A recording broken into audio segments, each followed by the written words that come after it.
भौतिक प्रकृति क्या है?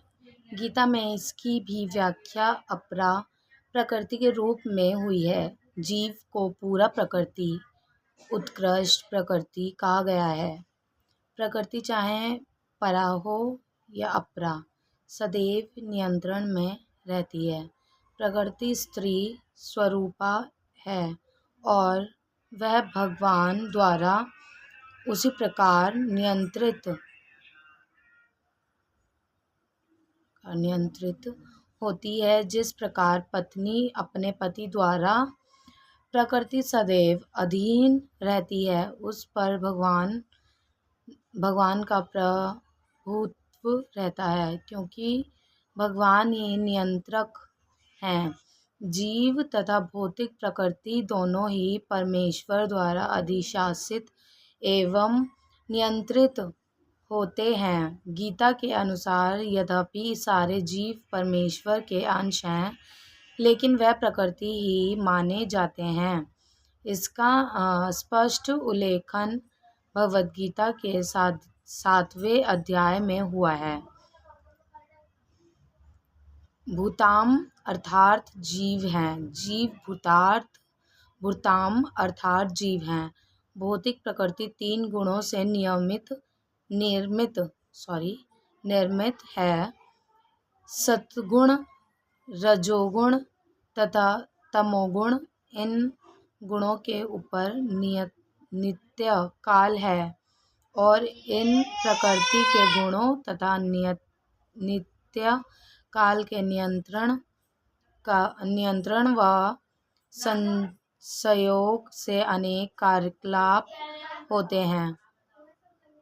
जो कर्म कहलाते हैं वह ये कार्यकलाप अनादि काल से चले आ रहे हैं और हम सभी अपने कार्यकलाप कर्मों के फलस्वरूप काल से चले आ रहे हैं और हम सभी और सुख या दुख भोग रहे हैं। उदाहरणार्थ, मान लें कि मैं व्यापारी हूँ और मैंने बुद्धि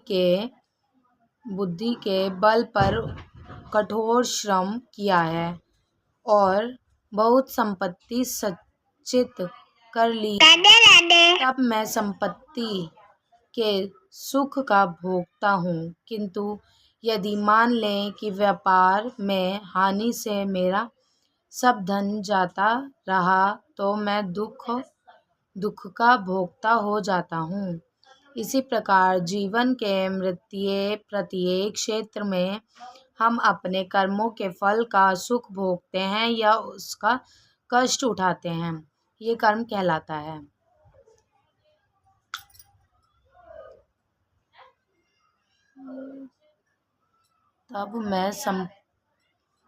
तब मैं संपत्ति के सुख का भोगता हूँ।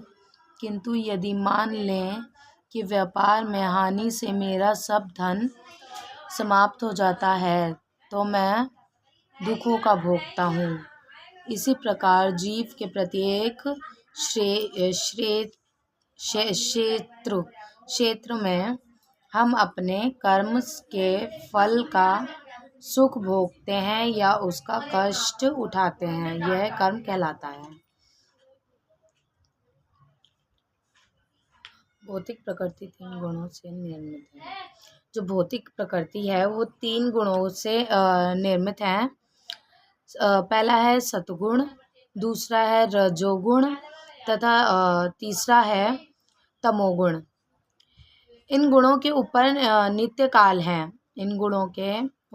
काल है और इन प्रकृति के गुणों तथा नित्य काल के नियंत्रण व संयोग से अनेक कार्यकलाप होते हैं।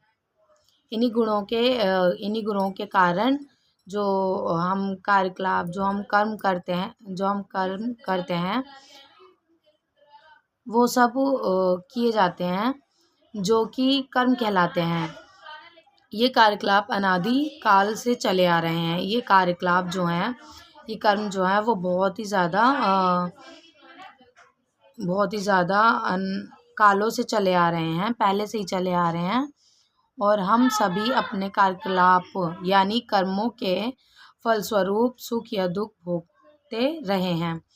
और अनादिकाल से ही हम सब अपने किए हुए कर्मों का फल भोगते आ रहे हैं। जैसे अगर अच्छे कर्म किए हैं हमने तो हम सुख भोगते आ रहे हैं, और अगर बेकार कोई भी गलत काम किया है तो उसके दुख भोगते आ रहे हैं। उदाहरणार्थ मान लें कि मैं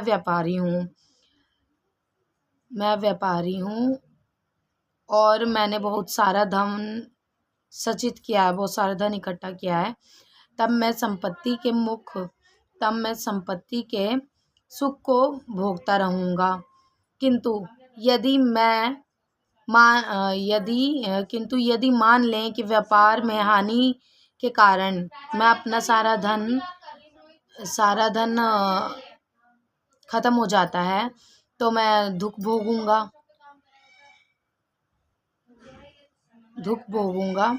तो इन्हीं सबको कर्म कहते हैं, जो कि कर्मों के कारण ही हम लोग सुख और दुख के भोक्ता बनते हैं। ईश्वर, जीव, प्रकृति, काल तथा कर्म, इन सभी व्याख्या भगवद्गीता में हुई है। ईश्वर, जीव, प्रकृति, काल तथा कर्म, इन सबकी व्याख्या भगवद्गीता में हुई है। पहला ईश्वर, दूसरा जीव, तीसरा प्रकृति, चौथा काल और पांचवा कर्म, इन सब की व्याख्या हमारे भगवद गीता में लिखी गई है। इन पांचों में से ईश्वर, जीव, प्रकृति तथा काल शाश्वत है। प्रकृति की अभिव्यक्ति अस्थायी हो सकती है, परंतु यह मिथ्या नहीं है। कोई दार्शनिक कहते हैं कि प्रकृति की अभिव्यक्ति मिथ्या है, लेकिन भगवद्गीता या वैष्णवों के दर्शन के अनुसार प्रकृति की ऐसा नहीं है। जगत की अभिव्यक्ति को मिथ्या नहीं माना जाता।